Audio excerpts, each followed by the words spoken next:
Hello friends, welcome back to my channel. मैं हूं आपकी फ्रेंड वर्षा। फ्रेंड्स, आज की इस वीडियो में हम पीएच एंट्रेंस एग्जाम के भारतीय अर्थव्यवस्था के कुछ क्वेश्चंस हैं जो कि आपके एग्जाम में बहुत पूछे जाते हैं, उनके प्रैक्टिस करेंगे। तो चलिए फ्रेंड्स, वीडियो को स्टार्ट करते हैं। लेकिन वीडियो को स्टार्ट करने से पहले प्लीज मेरे चैनल को सब्सक्राइब कर लीजिए, और अगर आपने चैनल को सब्सक्राइब कर लिया तो इस वीडियो को अपने फ्रेंड्स के साथ शेयर कीजिए। चलिए फ्रेंड्स, वीडियो को स्टार्ट करते हैं। फर्स्ट है, पंचवर्षीय योजना बनाने की जिम्मेदारी किसकी है? तो फ्रेंड्स, पंचवर्षीय योजना पहले चलती थी, 12 पंचवर्षीय योजना के बाद इसको बंद कर दिया गया। ठीक है, तो पंचवर्षीय योजना जो बनाई जाती है उसकी जिम्मेदारी आपको बतानी है कि वो किसकी होती है। प्रधानमंत्री कार्यालय की, राष्ट्रीय विकास परिषद की, योजना आयोग की, या फिर ग्राम पंचायत की। तो फ्रेंड्स, का सिंपली आंसर है सी, योजना आयोग, जिसको इंग्लिश में बोलते हैं हम प्लानिंग कमीशन। प्लानिंग कमीशन का काम होता है कि 5 साल के लिए वो एक ऑब्जेक्ट को लेके, एक पर्पस को लेके उस पूरे साल में देखे कि कितना हमें किस चीज पे फोकस करना है। जैसा कि आपको पता है, फर्स्ट पंचवर्षीय योजना हमारी किससे रिलेटेड थी? वो मेन फोकस कर रही थी हमारे एग्रीकल्चर पर।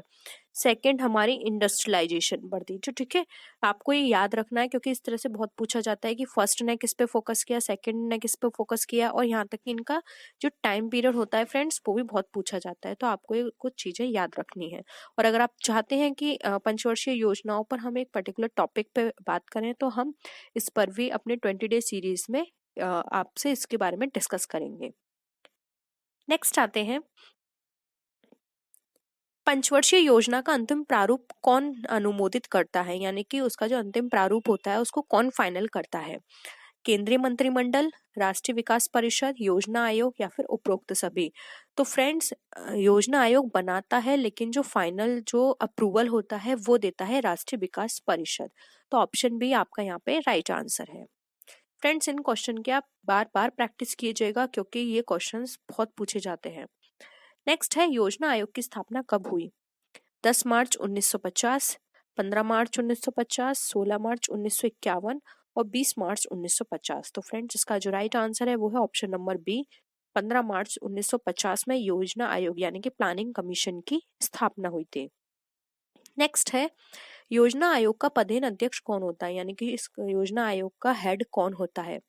प्रधानमंत्री, योजना मंत्री, वित्त मंत्री, या फिर कैबिनेट सचिव? तो फ्रेंड, जो योजना आयोग है उसका जो प्रधानमंत्री होता है इसका जो अध्यक्ष होता है वो प्रधानमंत्री होता है। देखिए, मैंने आपको पहले ही बता दिया।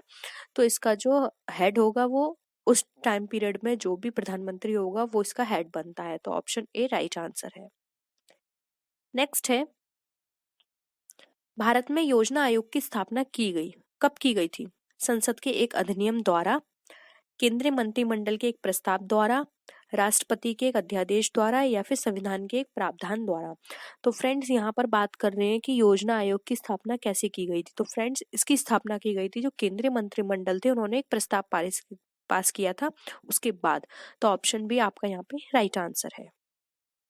नेक्स्ट आते हैं, राष्ट्रीय विकास परिषद का अध्यक्ष होता है गृह मंत्री, वित्त मंत्री, प्रधानमंत्री, या फिर योजना आयोग का उपाध्यक्ष? तो देखिए फ्रेंड्स, जो मैंने आपको बताया था कि योजना आयोग का जो हेड होता है वो कौन होता है? प्रधानमंत्री।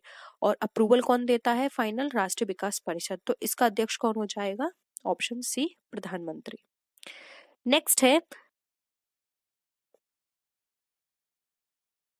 भारत में पहली पंचवर्षीय योजना कब शुरू की गई?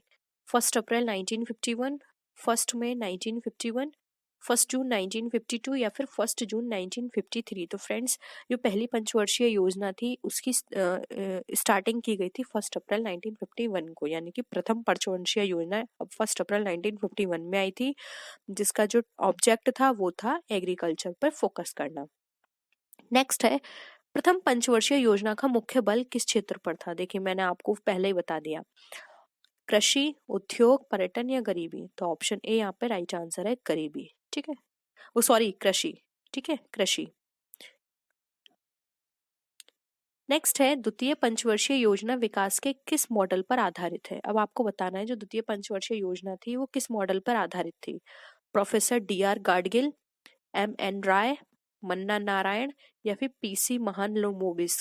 तो फ्रेंड्स, जो द्वितीय पंचवर्षीय योजना थी वो PC महालनोबिस के मॉडल पर आधारित थी। तो ऑप्शन डी आपका यहाँ पे राइट आंसर है। नेक्स्ट है, राष्ट्रीय विकास परिषद का गठन कब किया गया था? वर्ष 1947, वर्ष 1949, वर्ष 1950 या वर्ष 1952? तो फ्रेंड्स, जो हमारी राष्ट्रीय विकास परिषद थी उसका जो गठन किया गया था वो किया गया था 1952 में। तो ऑप्शन डी यहाँ पे आपका राइट आंसर है। नेक्स्ट है, भारत में योजनावकाश जिसको प्लानिंग हॉलीडे भी बोला जाता है, ये कब हुआ था? 1962 के चीन भारत युद्ध के समय, 1966 के सूखे के बाद, या फिर 1971 में बांग्लादेश की स्वतंत्रता के बाद, या फिर उपरोक्त में से कोई नहीं। तो फ्रेंड, जब हमारे देश में सूखे की स्थिति आ गई थी 1966 में, तब प्लानिंग हॉलीडेज रखे गए थे। तो ऑप्शन बी यहाँ पे आपका राइट आंसर है। नेक्स्ट आते हैं, निम्नलिखित में से किस इस्पात कारखाने की स्थापना द्वितीय पंचवर्षीय योजना के दौरान की गई? राउरकेला, भिलाई, दुर्गापुर या फिर ये सभी? तो फ्रेंड्स, अगर हम इस्पात कारखाने की बात करें तो वो इन सभी द्वितीय पंचवर्षीय योजना के तहत इन सभी एरिया में इस्पात कारखाने की स्थापना की गई थी। तो आपका जो ऑप्शन डी है ये राइट आंसर है।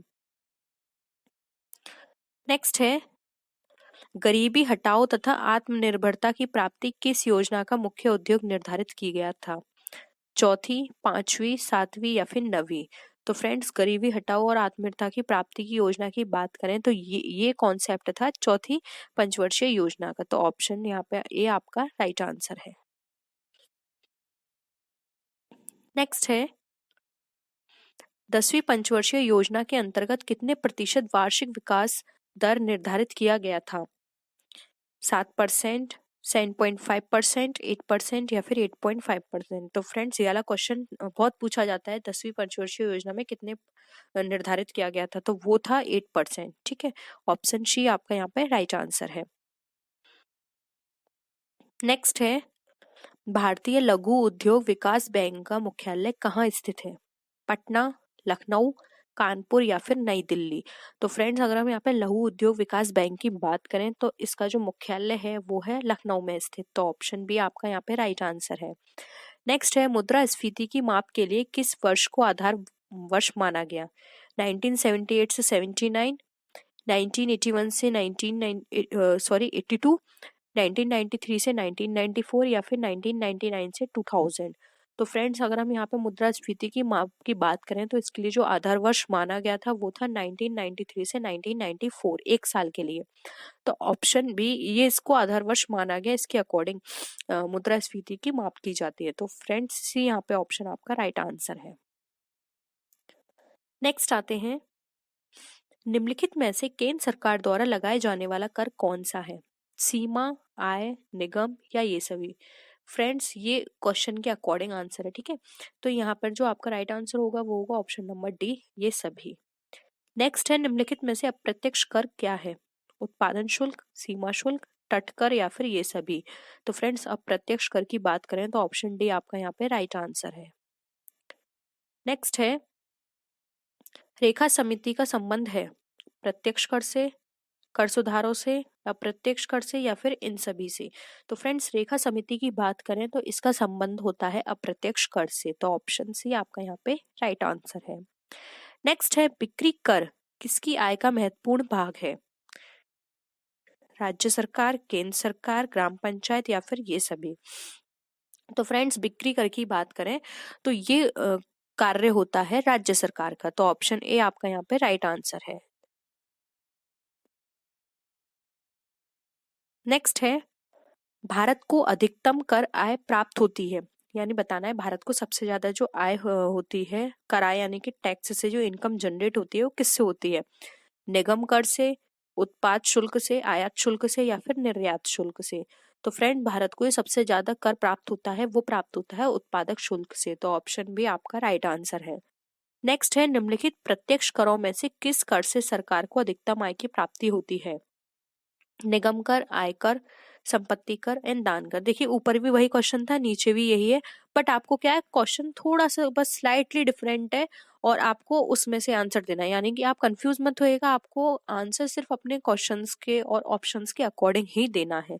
हो सकता है क्वेश्चन कई बार सेम हो, ऑप्शंस चेंज हो जाए, तो आप कंफ्यूज मत होना। तो यहाँ पर इन्होंने बात की है कि किस कर से सरकार को अधिकतम आय की प्राप्ति होती है। तो फ्रेंड्स, यहाँ पर जो ऑप्शन बी है वो राइट आंसर है, वो है आयकर। क्योंकि यहाँ पे सैलरीड पर्सन बहुत है। नेक्स्ट है राजा चलैया समिति का संबंध है। फ्रेंड्स, ये बहुत पूछा जाता है। राजा चलैया समिति भुगतान संतुलन से, बीमा के निजीकरण से, कर सुधारों से, या फिर उपरोक्त में से कोई नहीं। तो फ्रेंड्स, राजा चलैया समिति जो है ये ऑप्शन सी राइट आंसर है, ये कर सुधारों से संबंधित है। ठीक है, नेक्स्ट आते हैं निम्नलिखित में से प्रत्यक्ष कर है आयकर, संपत्ति कर, उपहार कर, या फिर ये सभी। तो फ्रेंड्स, प्रत्यक्ष कर की बात करें तो ये सारे ही प्रत्यक्ष कर हैं, तो ऑप्शन डी राइट आंसर है। फ्रेंड्स, प्रत्यक्ष कर आपको पता होंगे, प्रत्यक्ष कर वो कर होते हैं जो कि पर्सन से डायरेक्टली लिए जाते हैं। जैसे कि संपत्ति कर, कोई पर्सन अगर संपत्ति परचेस कर रहा है तो ये सिर्फ उसी से लिए जाएंगे जिसके नाम से वो संपत्ति खरीदी जा रही है, ठीक है, या बेची जा रही है जिसके नाम से वो संपत्ति है, ठीक है, तो यही डायरेक्टली है। आयकर, जो पर्सन इनकम जनरेट कर रहा है सिर्फ उसी से चार्ज होगा। उपहार कर, जिसको उपहार मिला है उसी से जनरेट होगा। तो ये डायरेक्टली उसी पे इम्पोज किया जाता है ये वाला टैक्स, इसलिए इसे अप्रत्यक्ष कर प्रत्यक्ष कर कहा जाता है। तो इसका जो राइट आंसर है वो है ऑप्शन नंबर डी। नेक्स्ट है भारत में सरकारी तौर पर आर्थिक सर्वेक्षण कौन प्रकाशित करता है? वित्त मंत्रालय, वित्त आयोग, वाणिज्य मंत्रालय, या फिर योजना आयोग, एक मिनट, या फिर फोर्थ ऑप्शन है हमारा योजना आयोगारत के नए स्वतंत्रता प्राप्ति के बाद विकास के लिए मिश्रित। तो यहाँ पे बताना है आर्थिक सर्वेक्षण कौन प्रकाशित करता है। तो फ्रेंड्स, आर्थिक सर्वेक्षण जो है, देखिए आर्थिक फाइनेंशियल सर्वेक्षण यानी कि इकोनॉमिक बात की जा रही है, फाइनेंस से रिलेटेड बात की जा रही है, तो ये फाइनेंस डिपार्टमेंट देता है जो कि हमारा वित्त मंत्रालय, फाइनेंस मिनिस्ट्री। तो ऑप्शन ए यहाँ पे हमारा राइट आंसर है। नेक्स्ट है फ्रेंड्स, अब नहीं होता वैट, लेकिन हम ऑप्शन क्वेश्चन है इसके अकॉर्डिंग हम डिस्कस करेंगे। वैट किस प्रकार का कर है? प्रत्यक्ष, अप्रत्यक्ष, ए व बी दोनों, या फिर इनमें से कोई नहीं। तो फ्रेंड्स, वैट भी एक तरह का प्रत्यक्ष कर है, ठीक है। भारत में वैट कब से लागू हुआ? 28 मार्च 2004, 1 अप्रैल 2004, 1 अप्रैल 2005, या फिर 31 मार्च 2005। तो फ्रेंड्स, वैट की बात की जाए तो ये इंडिया में लागू किया गया था 1 अप्रैल 2005 से। तो ऑप्शन सी यहाँ पे आपका राइट आंसर है। नेक्स्ट है भारत की विधिग्रह मुद्रा है यूरो, मॉडल डॉलर, रुपया, या फिर पाउंड स्टर्लिंग। तो विधिग्रह मुद्रा वो होती है जो कि इजिली एक्सेप्टेबल हो, जो चलती हो, ठीक है। तो भारत की हम सबको पता है भारत में रुपया जो है वो एक्सेप्टेबल है, और ये यहाँ पे जो हमारे जो एक्सचेंज होता है उसमें यूज किया जाता है। तो ऑप्शन सी रुपया राइट आंसर है। नेक्स्ट है सरकार द्वारा पुरानी मुद्रा को समाप्त कर नई मुद्रा चलाना क्या कहलाता है? अवमूल्यन, विमुद्रीकरण, मुद्रा संकुचन, या फिर मुद्रा स्फीति। तो फ्रेंड्स, जब सरकार द्वारा पुरानी मुद्रा को समाप्त कर नई चलाई जाती है तो उसको विमुद्रीकरण कहा जाता है, यानी कि डिमोनेटाइजेशन, ठीक है। नेक्स्ट है वह अवस्था जिसमें मुद्रा का मूल्य गिर जाता है और कीमतें बढ़ जाती हैं, क्या कहलाता है? बहुत सिंपल है, मुद्रा का जो मूल्य है वो तो गिर गया लेकिन कीमतें बढ़ गई। ऑप्शंस है मुद्रास्फीति, मुद्रा अविस्फीति, अवमूल्यन, या फिर ये सभी। तो फ्रेंड्स, इसको बोला जाता है मुद्रास्फीति। तो ऑप्शन ए आपका राइट आंसर है। नेक्स्ट आते हैं मुद्रास्फीति से लाभान्वित होता है बचतकर्ता, ऋणी, ऋणदाता, या फिर पेंशनकर्ता। देखिए फ्रेंड्स, मुद्रास्फीति में अभी आपने पढ़ा था कि यहाँ पर क्या होता है, मुद्रा का मूल्य गिर जाता है लेकिन कीमतें बढ़ जाती हैं। तो इससे कौन लाभान्वित होगा? इससे सिर्फ वही लाभान्वित होगा जो कि ऋणी है, ठीक है। तो ऑप्शन बी यहाँ पे राइट आंसर है। नेक्स्ट है अब तक भारतीय रुपए का कितनी बार अवमूल्यन किया जा चुका है? 1 बार, 2 बार, 3 बार, या फिर 4 बार। तो फ्रेंड्स, अगर हम यहाँ पर बात करें तो अब तक की बात करें तो अब तक जो इसका जो अवमूल्यन किया जा चुका है वो किया जा चुका है 3 बार। नेक्स्ट है बहुत ही सिंपल है फ्रेंड्स ये क्वेश्चन, और इस तरह के 1-2 क्वेश्चन सिंपल पूछ लिए जाते हैं आपके एग्जाम में। आप ये मत सोचिएगा बहुत इजी है, इस तरह से नहीं आते हैं। भारत का केंद्रीय बैंक है, सबको पता है, state bank of India, central bank of India, ICICI bank, या फिर रिजर्व बैंक। तो फ्रेंड्स, डी आंसर राइट है, reserve bank of India Bharat का केंद्रीय बैंक है, यानी कि central bank of India. Next है भारतीय एक मिनट, भारतीय रिजर्व बैंक की स्थापना कब की गई थी? 1 मार्च 1934, 1 अप्रैल 1935, अगस्त 1947 या फिर 26 जनवरी 1950। तो फ्रेंड्स, जो भारतीय रिजर्व बैंक की स्थापना की गई थी वो की गई थी 1 अप्रैल 1935 को, ठीक है। और इसको जो अगर हम बात करें इसकी नेशनलाइजेशन की, तो वो 1949 में हुआ था। नेक्स्ट है निम्नलिखित में से किस बैंक में कोई व्यक्ति अपना खाता नहीं खोल सकता है? स्टेट बैंक ऑफ इंडिया, अनुसूचित व्यापारिक बैंक, भारतीय रिजर्व बैंक या फिर क्षेत्रीय ग्रामीण बैंक। तो फ्रेंड्स, भारतीय रिजर्व बैंक ऐसा बैंक है जिसके अंदर कोई भी व्यक्ति अपना खाता नहीं खोल सकता है, क्योंकि ये सेंट्रल बैंक है और सेंट्रल बैंक कभी भी डायरेक्टली कस्टमर के साथ डील नहीं करती है, ये बैंकों के साथ डील करती है। इसके अंदर अकाउंट बैंक्स ओपन करवा सकते हैं, जो बैंक होती हैं वो अपना अकाउंट इसके अंदर ओपन करवा सकती हैं, इसके साथ ट्रांजेक्शन्स कर सकती हैं, लेकिन कोई इंडिविजुअल पर्सन इसमें अपना अकाउंट ओपन नहीं करवा सकता। तो फ्रेंड्स, आई होप आपको आज के क्वेश्चंस पसंद आए होंगे, आपको कुछ सीखने को मिला होगा। और किसी भी तरह की आपकी क्वेरी हो तो आप नीचे कमेंट सेक्शन में लिख सकते हैं। आपका कोई डाउट हो, कोई सजेशन देना चाहते हैं तो प्लीज नीचे कमेंट सेक्शन में जरूर बताइएगा। तो फ्रेंड्स, नेक्स्ट वीडियो में हम आपसे फिर मिलते हैं और विच वीडियोस के साथ। तब तक के लिए बाय बाय।